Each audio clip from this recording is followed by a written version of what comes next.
Assalamualaikum warahmatullahi wabarakatuh. Saya Dian Winarni akan mempresentasikan tentang permasalahan mutu pendidikan dalam perspektif pembangunan pendidikan. Dalam perspektif pembangunan pendidikan nasional, pendidikan harus lebih berperan dalam membangun seluruh potensi manusia agar menjadi subjek yang berkembang secara optimal dan bermanfaat bagi masyarakat dan pembangunan nasional. Nah, di era global sekarang ini, berbagai bangsa di dunia telah mengembangkan knowledge based economy atau KBE yang mensyaratkan dukungan manusia berkualitas. Karena itu, pendidikan mutlak diperlukan guna menopang pengembangan ekonomi berbasis pengetahuan atau education for the knowledge economy. Nah, dalam konteks ini, lembaga pendidikan harus pula berfungsi sebagai pusat penelitian dan pengembangan yang menghasilkan produk-produk riset unggulan yang mendukung KBE. Nah, ketersediaan manusia bermutu yang menguasai iptek sangat menentukan kemampuan bangsa dalam memasuki kompetisi global dan ekonomi pasar bebas yang menuntut daya saing yang sangat tinggi. Dengan demikian, pendidikan diharapkan dapat mengantarkan bangsa Indonesia meraih keunggulan dalam persaingan global.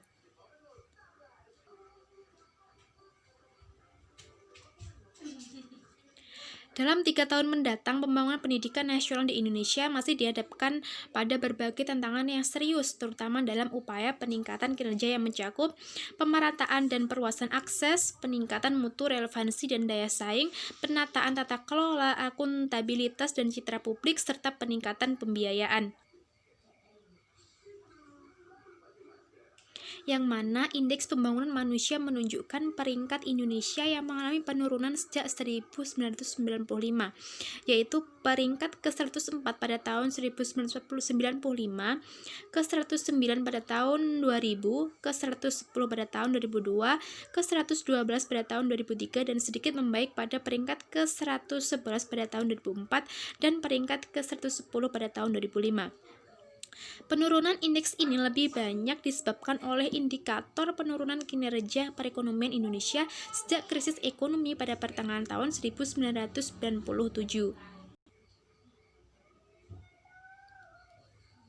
Nah, penurunan peringkat pembangunan manusia ini secara eksternal, komponen masukan pendidikan yang secara signifikan berpengaruh terhadap peningkatan mutu pendidikan, yaitu meliputi yang pertama yaitu ketersediaan pendidik dan tenaga kependidikan yang belum memadai baik secara kuantitas dan kualitas maupun kesejahteraannya. Yang kedua yaitu prasarana dan sarana belajar yang belum tersedia dan belum didaya gunakan secara optimal. Yang ketiga, pendanaan pendidikan yang belum memadai untuk menunjang mutu pembelajaran. Dan yang keempat yaitu proses pembelajaran yang belum efisien dan juga efektif. Nah, salah satu faktor yang terpenting dalam mempengaruhi kualitas pendidikan adalah ketersediaan pendidik dan tenaga kependidikan. Dalam kaitan dengan tenaga kependidikan, dan Balitbang Depdiknas tahun 2002-2004 mengungkapkan bahwa pegawai administrasi di beberapa SD maupun SMP masih sangat kurang mencukupi.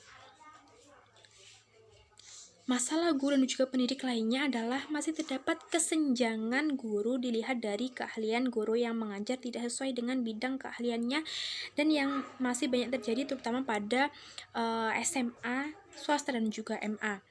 Dalam kaitannya dengan kelayakan mengajar guru, data Balitbang 2004 menyebutkan bahwa persentase guru yang tidak layak mengajar masih cukup tinggi, terutama pada jenjang SD,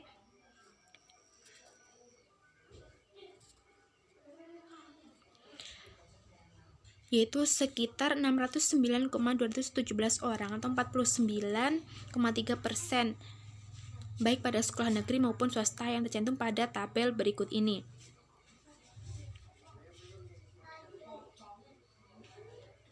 Nah, selain peningkatan kualitas maupun kuantitas pendidik dalam meningkatkan mutu pendidikan, dalam upaya peningkatan kinerja pendidikan nasional juga diperlukan suatu reformasi menyeluruh yang telah dimulai dengan kebijakan desentralisasi dan otonomi pendidikan sebagai bagian dari reformasi politik pemerintahan.